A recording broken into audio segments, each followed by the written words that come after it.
కనపడుతుందా?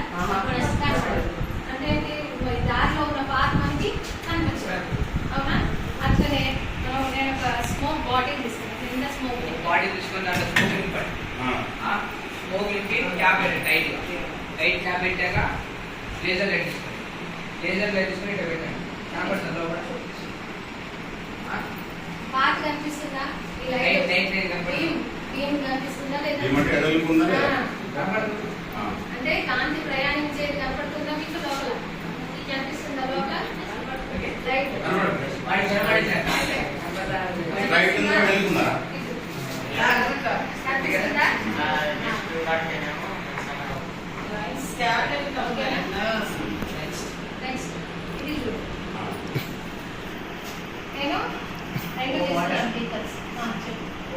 బీకర్ ఇస్తున్నాను, ఒక దాంట్లో వాటర్ వేసి ఒక దాంట్లో డెటాల్ వాటర్ వేసాను.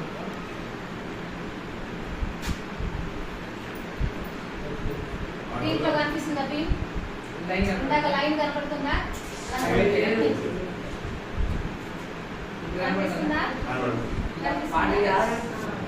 పార్టికల్స్ అన్ని ఆపేసారు, లైట్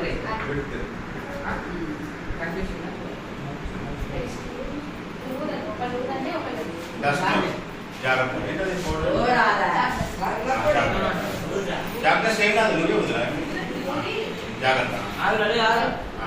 అందులో కనపడాలి పోయింది అలా చేస్తాను. స్లో చేయాలి, స్లో చేయాలి, స్లోగా చేయాలి. కిందికి లైట్ బీమ్ కనపడాలి.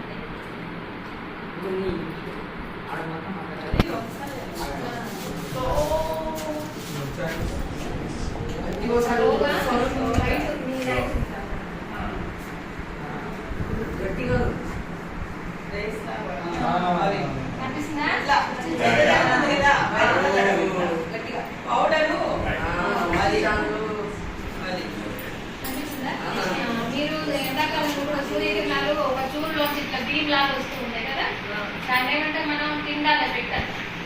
టిండాల్ ఎఫెక్ట్ అంటే ఒక టైప్ ఆఫ్ స్కాటరింగ్ అన్నమాట. దీన్నే ఏం చేశారు, రామను సముద్రంలో ప్రయాణించేటప్పుడు నీళ్లు బ్లూగా కనిపించినాయి. అసలు ఎందుకు కనపడుతున్నాయి? ఆకాశం బ్లూ ఉంది కాబట్టి నీళ్లు బ్లూ ఉన్నాయని అనుకున్నాం. కానీ అది అలలు ఎగిరెగిరి పడుతున్నప్పుడు అవి తెల్లగానే ఉంటాయి, నీళ్లు మాత్రమే బ్లూ కనపడతాయి. ఎందుకు కనపడ్డాయని పరిశోధన చేయడం వల్ల దాన్ని రామన్ ఎఫెక్ట్ అంటాం. ఈ రామన్ ఎఫెక్ట్ ఇదంతా ఎందుకు ఇట్లా కనపడుతున్నదంటే ప్యూర్ వాటర్లో కనపడదు, ఇందులో మాలిక్యూల్స్ పార్టికల్స్ చిన్న చిన్నగా ఉంటాయి, అందుకని మనకి బీమ్ ఆఫ్ లైట్ కనపడదు, అవునా? మనం అక్కడికి కొట్టినప్పుడు కనిపించిందా? కనపడలేదు. ఎందుకు కనపడలే? చిన్న చిన్న పార్టికల్స్, గాలిలో చిన్న చిన్న పార్టికల్స్ ఉన్నాయి కాబట్టి కనపడలేదు.